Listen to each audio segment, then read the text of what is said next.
We must scout the crash. The purifier.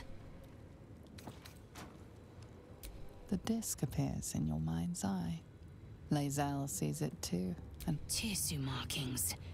Ancient. I recognize them, but I can't make sense of... No. Wait. The texts are enciphered, but there's a common speech translation beneath, carved in a different hand. It's a story about Orpheus. your head buzzes in concert with Lazyal's, but it hardly matters. Even without the connection, you'd recognize her discomfort. A traitor. A dead one. This text is heresy. I can hardly bear to read it, let alone speak it. Very well. I will read it to you. The Prince of the Comet, Part 2.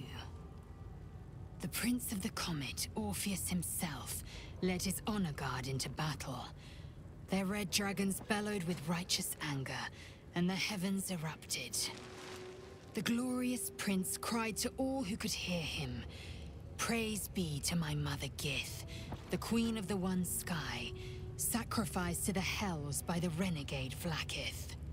But the true heir, the Prince of the Comet, could not overcome Vlaakith's knights and their ill-gotten worms. Mighty Voss, Gestil Kithrak, lit the astral sky aflame. When the ash had cleared, beloved Orpheus was gone. True heir, glorious prince, there's no greater crime than to exalt the pretender called Orpheus. Disregard this drivel. Gith declared that Vlaakith should be queen. Orpheus would have ceded control to the Geich.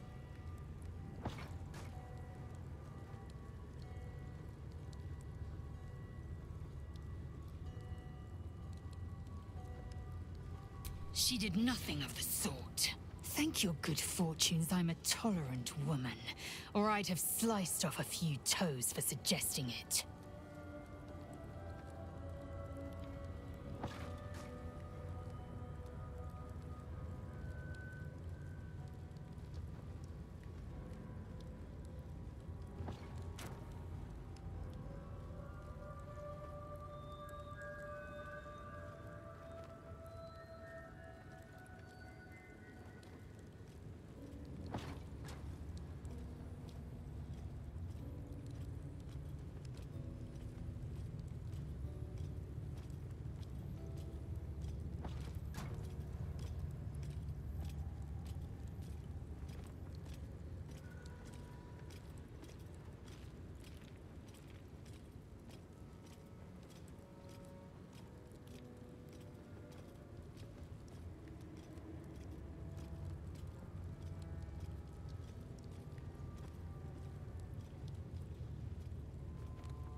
My own Savage would never have threatened a youngling.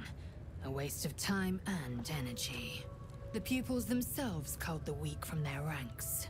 I myself felled 4 of my own classmates once Kalir had 100 times circled Tyrell.